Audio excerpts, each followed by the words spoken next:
Paul Tully for Boxing King Media, and today I'm joined by manager, trainer, promoter, matchmaker, you name it. He's done it all in boxing. Stefy Bull. Stefy, how are you today?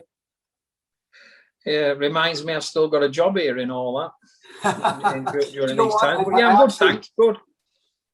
I forgot to say ex-boxer.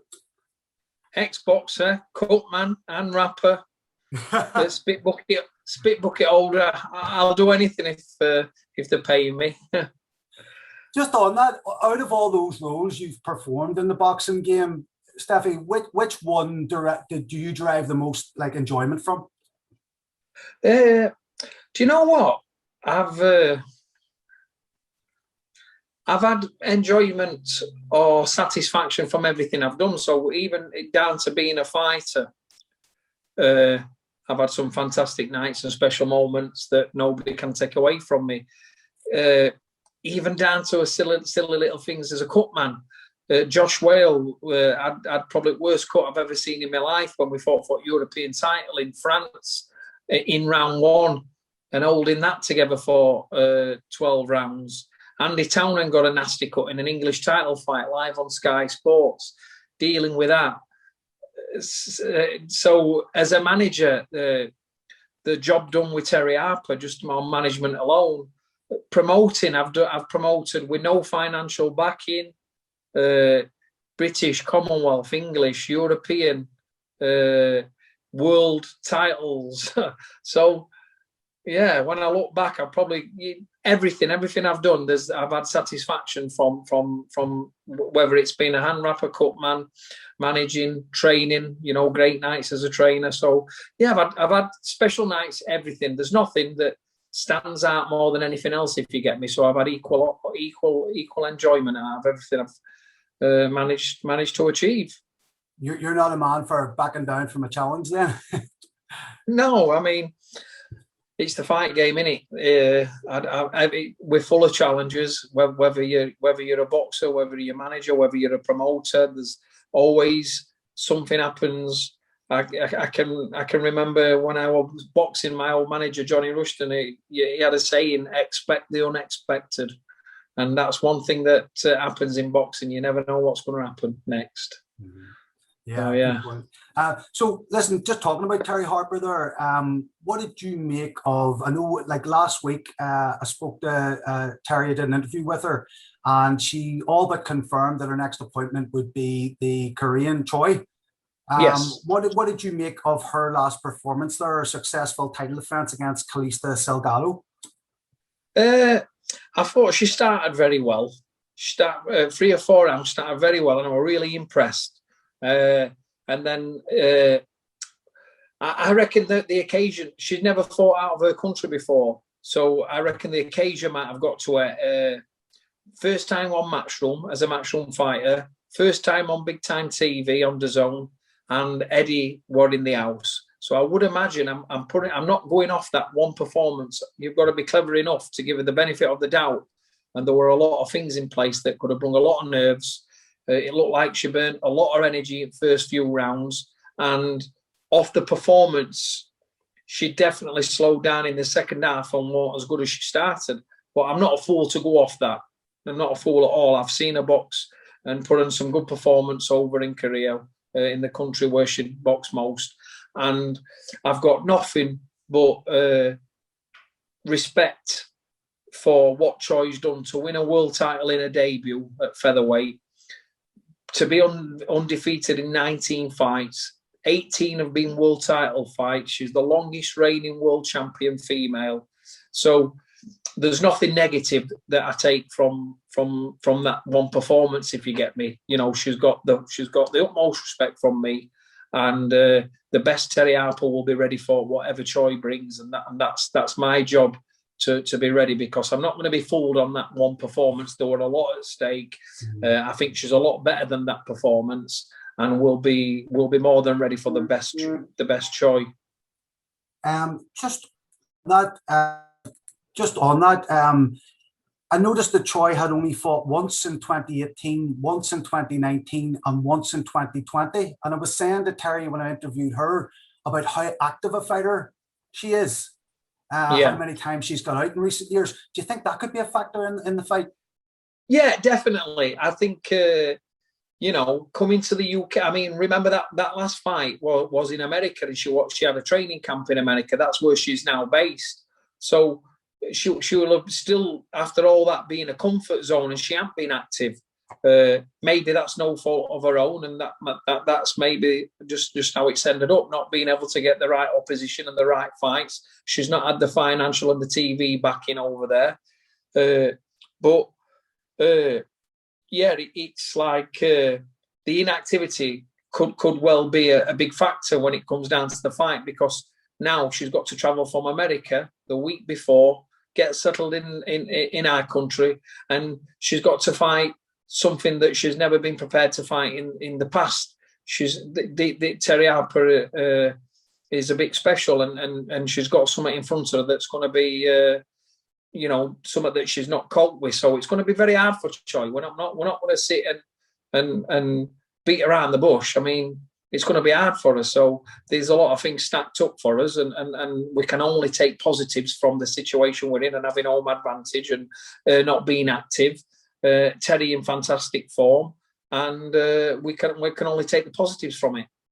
Yeah, and Choi's last opponent there, Calista Salgado, she's got 12 defeats and 3 draws in 34 fights. So definitely not the same sort of caliber of opponent that she's going to face in Terry. 100%, and like you say, we've got to take the positives from that. But the depth in women's boxing is not quite like it is in the men's. So she's beat some good fighters as Choi in the past, and that wasn't one of the best opponents she had faced, but she'd not been out. She knew this unifications fight's been signed for a long time. We know what's been happening, so it was just probably more of a run out for her, and she'll have been training for Terry for a long time, knowing that this fight's been done since before Christmas. So we've been working hard towards this goal. I've been following with interest, Stefy, your spot on Twitter, bit of back and forth with Joe Gallagher, some rubber duckies, etc. I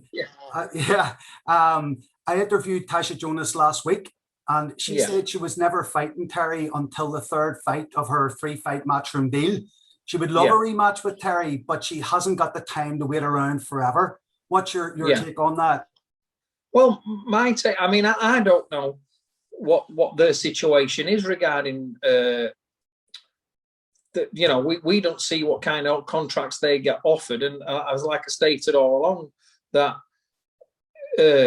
when we signed for Terry's an extension and a new contract, we did agree terms and signed written, both of us sat together for the rematch, and Terry did want the rematch. There's no doubt about that. She's a fighter.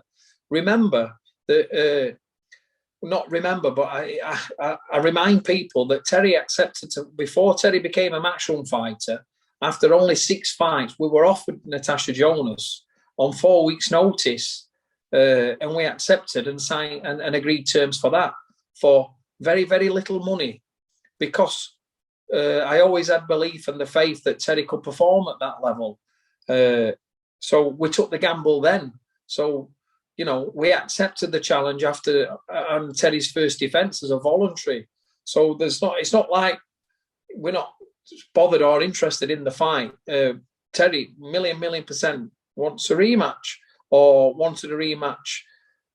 We signed for one, and so I totally understand that if Natasha and her team weren't happy or not got what they were there, that's irrelevant to us. All I can explain is on our side, we signed for a rematch. Obviously, we weren't aware that there were. I mean, who were the other fights in the deal? I'm not sure, or what the free fight deal was. I'd be looking at that for my fighter as free paydays. That's how I'd be looking at that for Terry. Well, that's free paydays, not just the one fight. So she's got her reasons, and you can. Things do go back and forth, and social media. I mean, it was a massive fight. It was a fantastic fight. They both left it all in ring. And it were that good. People do want to see it again, understandably. And I can understand Natasha, going on about women's pay all the time. we've never had that problem. I believe Terry's always been well paid for Matchroom. She's well looked after, and that's why we want to pledge our future with Matchroom. I think the best in the business, and we've never been not happy with what the terms are for Terry. So I can't vouch for other girls and other things, but it's same kind of thing with Terry. As a manager, there's other opportunities. Remember, Natasha was a voluntary defence. She'd not done anything to deserve a mandatory status, or Sky Sports wanted it. The first British all-female world title. It fitted the bill. It was a great night, main event, and it went fantastic.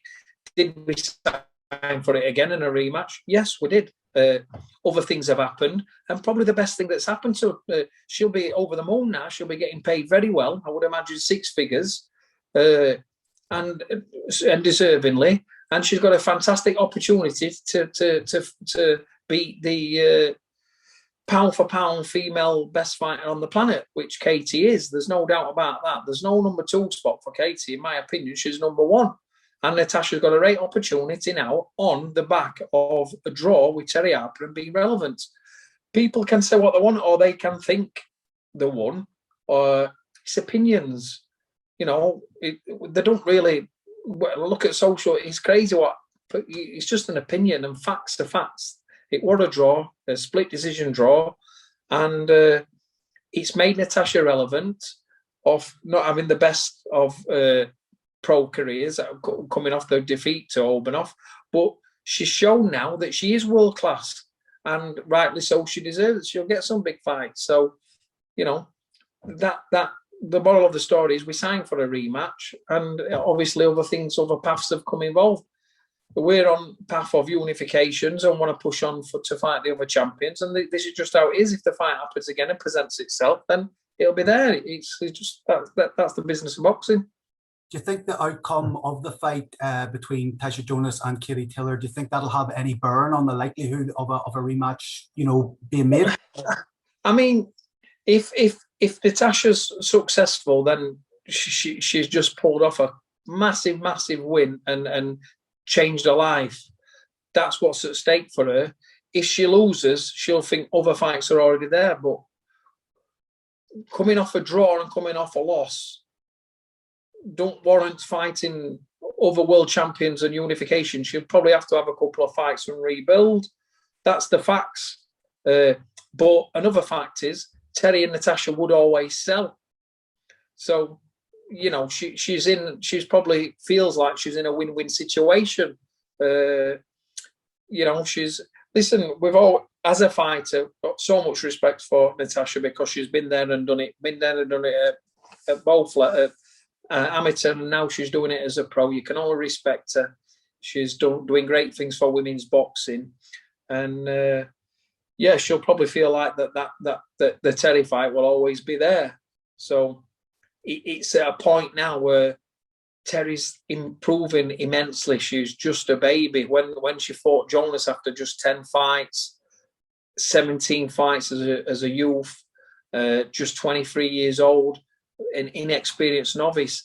Now she's really building. Momentum's really building. She's experienced the big nights. She's been in a massive fight with Natasha with all eyes on it. She's going to beat Katarina Thanders with one hand. She's experienced having a nasty injury in a fight. So she's ticking little boxes as we're going on. She's picking up major experience. Next fight, unification against another pound for pound top fighter in super featherweight division. So she's progressing, and we, there's so much. Terry's so young, and there's all going to be lots of ideas and lots of things thrown around, and there's going to be lots of opportunities. Terry's that big. We could be going up and down weights up to welterweight comfortably. So our goal and our path now is to fight other champions at 130 and push on for undisputed world titles. If it's going to become hard, I'd quite happily go up and down the weights with Terry and look at other champions at different weights. Female boxing's so excited at the minute. Everybody's interested. You've got mums, dads, nans, aunties, uncles, children watching it. Whereas back in day, we were just going to pub and watching, you know, it's what a man's sport kind of thing. And now we've got women selling in arenas. Terry's fight will be announced this weekend. It's gonna surprise a few people. This is where women's boxing is and where they're at, and some of them are going to be big stars. It's very exciting, and I'm very proud to be having this journey with Terry, who's at top of the tree, and enjoying it with you. Because I mean, as a boxing fan, I think it's fantastic and it's great. No question, exciting times for women's boxing, 100%. Yeah. Just to move on now to the men's game. Yeah. Your fighter Gavin McDonald. Yeah. Has a fight against Adoni Gago for the EBU European featherweight title on the 23rd April. How are preparations going? And can you tell us something about his Spanish opponent?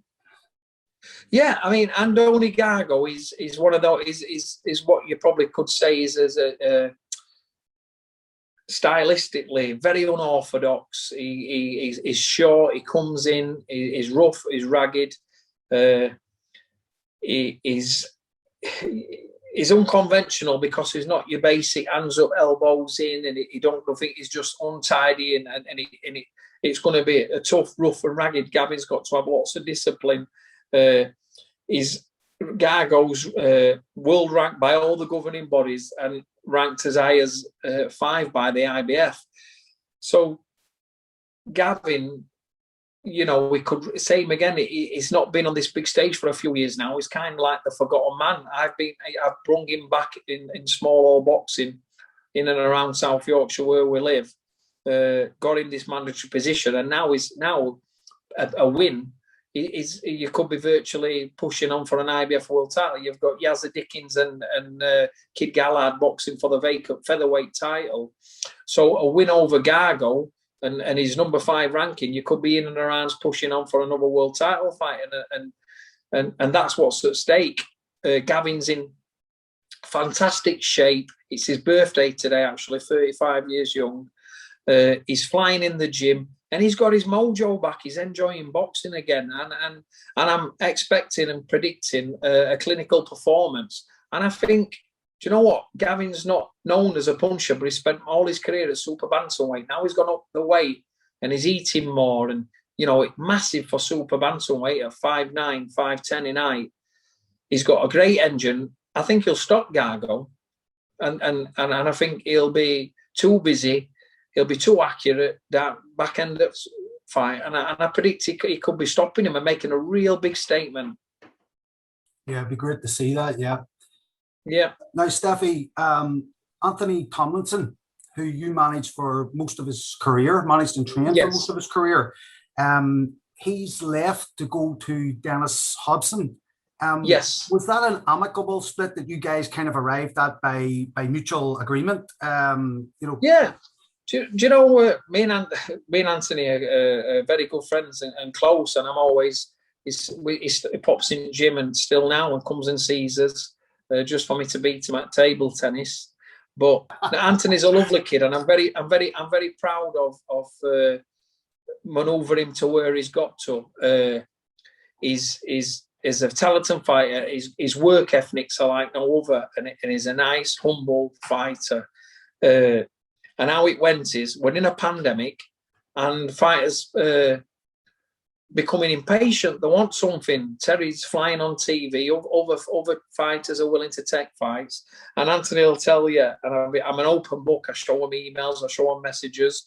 And I've been working hard trying to get him something with Eddie and Matchroom. And I'm working hard with trying to get him something with MTK. And that just nothing will materialising, just for the simple fact is there's no crowds. Anthony's a very big ticket seller, and I'm sure something would have happened when crowds come back. But it's almost as if these kids are coming into the gym and they've got nothing. So the man just wanted a change, and I said to him, "Listen, I'll release you from your contract if you want to go and speak to others and see what you can do." And it was as simple as that. And I'm always here for advice for him. And so he's gone and signed with Dennis. And Anthony's a Sheffield boy. Dennis is a Sheffield man. Anthony's a big ticket seller. I'm sure he'll do something in his own city for him. And he's teamed up with his old amateur coach. So as long as the kid's happy and he's doing something in life, it's positive. So yeah, there's nothing, no falling outs or anything. I've never had every fighter I've ever dealt with, I've never come across anyone and it's ended in tears kind of thing. So yeah, when Anthony fights, we'll be there rooting for him. He's a lovely kid. That's great to hear, Stefy. Just on that, Stefy, you manage quite a large stable of fighters, I think it would be fair to say. Have you any hot young prospects that the public may not yet be aware of that we should keep our eyes and ears out for? Yeah, I've got quite. I mean, I could start naming some, and then I miss others out. But Lee Appleyard's fighting Dalton Smith. Lee Appleyard's a very good championship fighter. Is been English champion at lightweight. He's now moved up in weight, and he's actually mandatory for the English title. So the board have ordered him and Dalton Smith. Dalton's probably, arguably, the biggest prospect in Britain. Very good fighter, and it's going to be a great fight. It's a big step up for Dalton. That's like a South Yorkshire derby. It's Lee's from Rotherham and Dalton Sheffield, so it'll build up a lot of interest locally because Lee's got a lot of respect. And terms have been agreed, and Eddie will be announcing that fight this week. It'll be on Sky Sports on a Matchroom show, so people can tune in and watch that. But I've got some cracking fighters. I've just signed another young female, Raven Chapman. She's off the GB. She's been Terry Harper's sparring partner for the last 2 years. Raven's a brilliant fighter. She will win world titles. I could probably put her in with some world champions now on a debut and she would win. I don't think she was kind of suited to amateurs. She's got all the skills, slipping, bending, rolling, punching off her rolls. They're gonna love her in the pro game. So really excited to be working and managing Raven. I won't be training her. She'll be training. She's from down south, so she'll be down south. So I'm really excited with Raven. And I've got some good young fighters. A young man called Connor Coggle from Hull. He's undefeated in 9. He's ready to step up to championship level. I've got a really good young fighter who's only a flyweight, a young man named Connor Kelsall. He's very, very young, 21 years old, but he won about 7 national titles, won the ABAs, won GBs, but England boxing took away the light flyweight division. So there was nothing left for him in the amateurs. So turning pro, he's had one and won it as a pro. So he's very young, so I'll mature him. He's definitely a British champion. Then I've got Max Hughes, or the Cinderella Man. Max is on what a story Max is been on in this pandemic. So the Max Hughes there, as I mentioned, and then we've got I've got a young fighter named Carl Yousaf, who's English flyweight champion, and he's boxing Tommy Frank for the vacant British flyweight title. That'll be announced very soon. So we've got an high-end stable of championship fighters, TV fighters, and the lower end. I've got many young fighters. A young lad called Jack Roberts. He's undefeated in a couple of fights. He's a good fighter. You put me on spot. I won't like to. I'd have to get my list out because I manage about 20 fighters, but I've got a great stable of young fighters, so I'm very excited to be bringing them on over the next few years. Yeah, it just seems the British boxing scene at the minute is just booming, isn't it? Yeah, the depth of fighters is just unreal at the minute. Yeah, it's as much as the pandemic has been hard. I mean, I've probably had the best year ever in boxing. Terry's been in 3 world title fights, 4 world title fights in a 12-month span. I was named Ring Magazine Trainer of the Year, Terry Fight of the Year, and then Max Hughes' story. If Gavin McDonnell wins the European title and Terry unified, remember Doncaster's a town; it's not a city or anything. We'll have a unified world champion, we'll have a European champion and a British champion, all from little pit villages in surrounding areas. None of them were amateur stars. I've brung them all through, and it'll be an occasion that probably would never be repeated. probably in our lifetime where we live, it'll probably never be done again. Just, you know, a unified world champion, a European champion, a British champion from the same town. You know, it'd probably write a book on it. It'd be unreal. So that's my goal in the short term. You know, Terry become unified, Gavin to win his European. I'm making it sound easy, like Hunter, that we've got to win all this, but you know, boxing's booming, and it's great to be a part of it. Makes all the hard graft worthwhile. Yeah, 100%. I mean, a trainer has got to have the same dedication as the fighter. They've got to have the same desire as the fighter. I've just literally got in now I've been in the gym at 9 o'clock this morning. I was back home for 11:30 a.m. I went back at 4 o'clock, and I've just literally, Terry's just sparred. I've just got in now. When I've done this Zoom call, I'll have half an hour with my wife, and then I'll be laid up bed. I'll be watching Lee Appleyard's opponent. I'll be watching Gavin McDonald's opponent, and I'll be watching Terry's opponent. And you never switch off. And it's got to you've become obsessed. Then it's a notepad at the side of your bed or in your phones, and you're picking notes. And it's Groundhog Day, it goes again tomorrow, and you don't just switch off. You don't. The fighters will just see what gets done in gym. They don't see off. And then when I wake up at 5 o'clock in the morning and I can't get back to sleep, I'm doing it again, and it becomes an obsession, and it's not easy when you can't switch off. And that's just fights on the big occasion. And then when we go back promoting again, I'll be losing my hair. I've enjoyed this pandemic for being a little bit relaxed, but you'll end up looking like me, Stefy. Yeah. Well, it's coming there.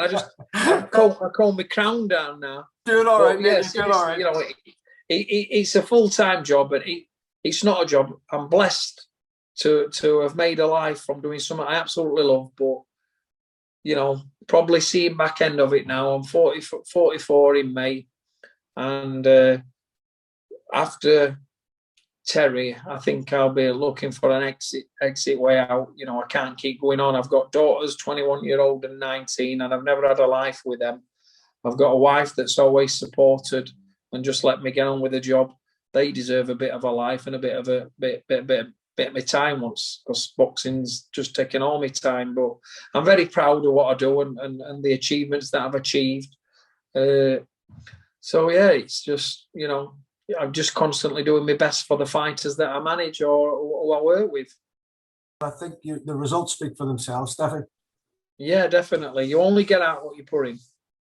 Listen, mate, thanks a million for giving us your time. No problem. At the end of a hard day's graft. Paul Tully, talking to Stefy Bull for Boxing King Media. Hit subscribe for more quality boxing content.